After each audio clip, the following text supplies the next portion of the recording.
Hello বন্ধুরা, আজ আমার ছুটি চায়ের পর্ব 5 এবং সর্বশেষ পর্বে তোমাদের সবাইকে স্বাগতম। তো বন্ধুরা, আমরা পুরো গল্পটি কয়েকটি ভাগে ভাগ করে পড়েও ফেলেছি এবং ব্যক্তিগত চিঠি কীভাবে লিখতে হয় এবং দাপ্তরিক চিঠি কীভাবে লিখতে হয় এবং তার সঙ্গে দাপ্তরিক চিঠির যে একটি গুরুত্বপূর্ণ অংশ খামের মধ্যে কিভাবে কি লিখতে হয় তা আমরা খুব সুন্দরভাবেই জেনে গিয়েছি এবং শিখেও গিয়েছি। তো বন্ধুরা, এখন আমাদের জন্য কিছু গুরুত্বপূর্ণ তথ্য রয়েছে যেগুলো আমাদের জেনে নেওয়া প্রয়োজন। যেমন চিঠি কিন্তু বন্ধুরা কয়েক রকম হতে পারে। আমরা শুধুমাত্র ব্যক্তিগত চিঠি এবং দাপ্তরিক চিঠির ব্যাপারে শিখেছি, তাছাড়াও আরও বিভিন্ন ধরনের চিঠি রয়েছে, যেমন ব্যক্তিগত চিঠি, পারিবারিক চিঠি, নিমন্ত্রণপত্র, ব্যবসায়িক চিঠি, দাপ্তরিক চিঠি, অনুরোধপত্র বা আবেদনপত্র। বন্ধুরা, এখানে আমরা ব্যক্তিগত চিঠিতে কিভাবে বন্ধুর সাথে কথা বলেছে সেটা আমরা দেখতে পেয়েছি। পারিবারিক চিঠি তুমি তোমার দাদা দাদু নানা নানি বা বাবা মাকে লিখতে পারো। তাছাড়া নিমন্ত্রণপত্রের চিঠি তোমাদের বাড়িতে যে কোনো অনুষ্ঠান বা যে কোনো ধরনের অনুষ্ঠানে কাউকে আমন্ত্রণ জানিয়ে নিমন্ত্রণপত্র লিখতে পারো। ব্যবসায়িক চিঠি ব্যবসায়ীরা লিখে থাকে, ব্যবসায়ীরা তাদের ব্যবসায়িক কাজে একজন পার্টনারকে লিখে থাকে, কিংবা গ্রাহককে সেবা প্রদানকারীরা লিখে থাকে, সেটি ব্যবসায়িক চিঠির মতো হয়। দাপ্তরিক চিঠি আমরা দেখতে পেয়েছি যে কিভাবে আমরা খুব সুন্দর করে একটি চিঠি লেখার মাধ্যমে একটি ছুটি আদায় করে নিয়েছি। অনুরোধপত্র আমরা দেখতে পাই অনেক কিছুর ব্যাপারে অনুরোধ জানিয়ে বিশিষ্ট কিছু মানুষের কাছে লেখা হয়ে থাকে। তাছাড়া আবেদনপত্র যে কোনো ধরনের প্রয়োজনে আবেদন করা বা যে কোনো ধরনের আবেদন আদায় করে নেওয়ার জন্য আবেদনপত্র লেখা হয়ে থাকে। তাছাড়া আরও কিছু ব্যাপার আমাদের জানা প্রয়োজন, যেমন চিঠির মধ্যে সাধারণত কয়েকটি অংশ থাকে। কয়েকটি অংশ যেমন হচ্ছে, প্রথম অংশের ব্যাপারে আমরা বলতে পারি যে যেখান থেকে চিঠি লেখা হচ্ছে সে জায়গার নাম প্রথমে লিখতে হয়। আমরা দুটো চিঠিতেই দেখেছি যে আমরা দেখেছি যে চিঠিতে জায়গার নাম, ঠিকানা ও তারিখ খুব সুন্দর করে লেখা রয়েছে। তাছাড়া সম্বোধন বা সম্ভাষণ, অর্থাৎ এই যে শ্রদ্ধেয় স্যার বা হচ্ছে প্রিয় বন্ধু লিখে যে আমরা সম্বোধনটি করেছি সেটিও খুবই গুরুত্বপূর্ণ চিঠির মধ্যে। তাছাড়া মূল বক্তব্য, ভেতরে যে কথাগুলো থাকে, অর্থাৎ আমরা মূল বক্তব্য দেখেছি কিভাবে শাহিন তার পুরো ব্যাপারটি বুঝিয়ে বলেছেন তার স্যার এবং তার বন্ধুকে, এবং তার ছুটি আদায়ের ব্যাপারে সে একটি পত্র লিখেছিলেন। তাছাড়া বিদায় সম্ভাষণের মধ্যে রয়েছে পত্রের ইতি টানা, অর্থাৎ যেখানে আমরা দেখতে পেয়েছিলাম যে দাপ্তরিক চিঠিতে লেখা হয়েছে যে আমার একটা ছুটি প্রয়োজন, এটি বলে পত্রের ইতি টানা হয়েছে। কিংবা ইতি লিখে যে নাম ঠিকানা লিখে শেষ করা হয়েছে সেটি হচ্ছে বিদায় সম্ভাষণ বা পত্রের ইতি টানা। প্রেরকের, যে চিঠি পাঠাচ্ছে তার, অর্থাৎ প্রথমেই বলেছি প্রেরক হচ্ছে যে চিঠি পাঠাচ্ছে, তার নাম ও ঠিকানা লিখতে হয়। প্রাপকের, অর্থাৎ যে চিঠিটি পাবে তার নাম ও ঠিকানা সবগুলি লিখতে হয়।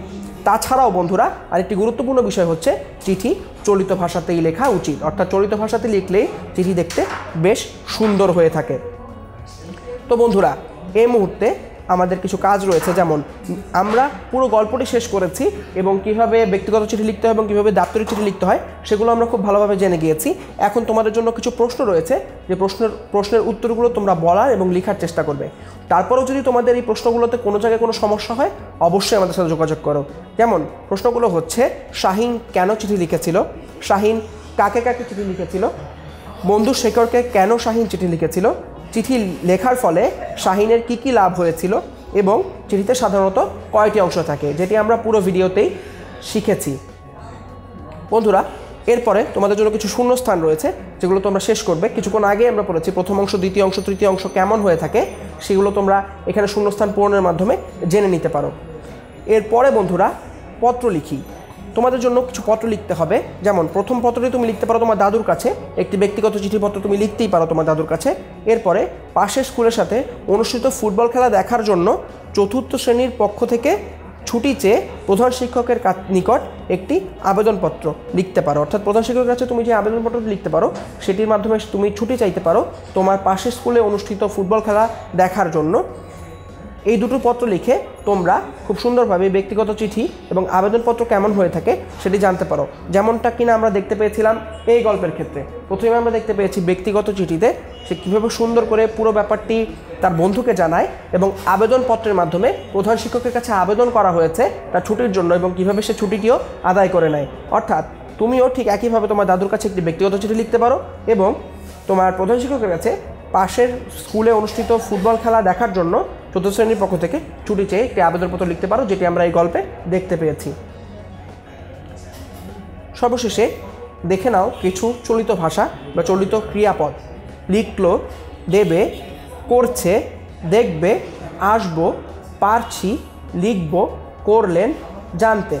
এগুলো সবই চলিত ভাষার ক্রিয়াপদ, যার দ্বারা কোনো কাজ করা বোঝায়। অর্থাৎ যা দ্বারা কোনো কাজ করা বোঝায়, মনে রেখো বন্ধুরা, ক্রিয়াপদ কোন জিনিসটি? ক্রিয়াপদ একটি বাক্যের খুবই গুরুত্বপূর্ণ অংশ, যেটি ছাড়া বাক্য কখনোই সম্ভব নয়। এবং ক্রিয়াপদ বলতে বোঝানো হয় যার দ্বারা কাজ করা হচ্ছে, যার দ্বারা কোনো কাজ করা বোঝায় তাকেই ক্রিয়াপদ বলে।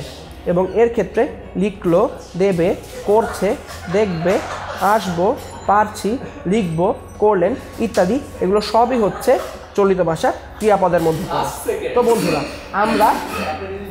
আমরা বন্ধুরা আজ আমার ছুটি চাই পুরো ব্যাপারটি আমরা 5টি অংশে বিভক্ত করে তোমাদেরকে বোঝানোর চেষ্টা করেছি, যেখানে আমরা প্রথম অংশে ব্যক্তিগত চিঠি কীভাবে লিখতে হয় এবং আমরা যদি ব্যক্তিগত চিঠি লিখতে চাই তাহলে সেটি কেমন হতে পারে সেটি দেখিয়েছি।